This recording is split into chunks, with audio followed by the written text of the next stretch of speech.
大家好，我係李松泰，呢個就係我整嘅課兒童用嘅蘋果肌啦。呢個就係一個一體化切片、切件同埋削皮嘅蘋果肌啦。呢個就係首先咧，我哋要將呢一個蘋果擺喺度，係唔係應該要將呢個保險嘅嘢攞落嚟？係啦，攞落嚟之後，將蘋果咁樣插入去，插喺入邊，插入去。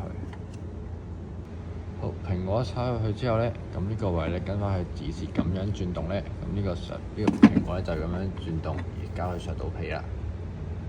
佢就係咁樣轉動成個蘋果，咁呢個切開先慢慢削到啲皮出嚟啦。啲皮又咁樣削出嚟啦，啲皮係啦，咁樣削出嚟。削完我哋削完皮之後咧，咁咧。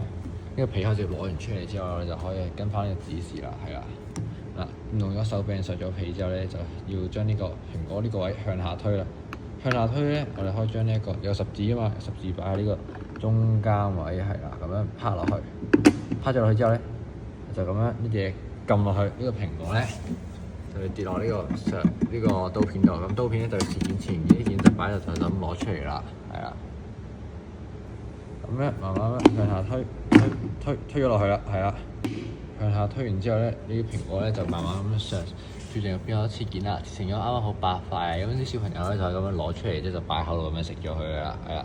咁咧就有個蘋果肌啦。咁呢啲攞出嚟啦，我哋而家清潔咗佢先啦。我哋而家蘋果呢件咧，切完件啲嘢咧攞下出嚟啦，攞下出嚟之後咧，咁就將呢個咁樣拉啦，攞翻啲落嚟啦，係啊，呢個攞翻落嚟之後咧，咁樣。捉住下面個位，手指撳住呢度，向上推。推完之後就恢復翻原狀。恢復翻原狀之後咧，係點樣清洗咧？佢就係攞水就咁攞去洗手盆度咁樣沖洗呢啲位啦。最緊要係沖洗呢個位同埋呢一個位。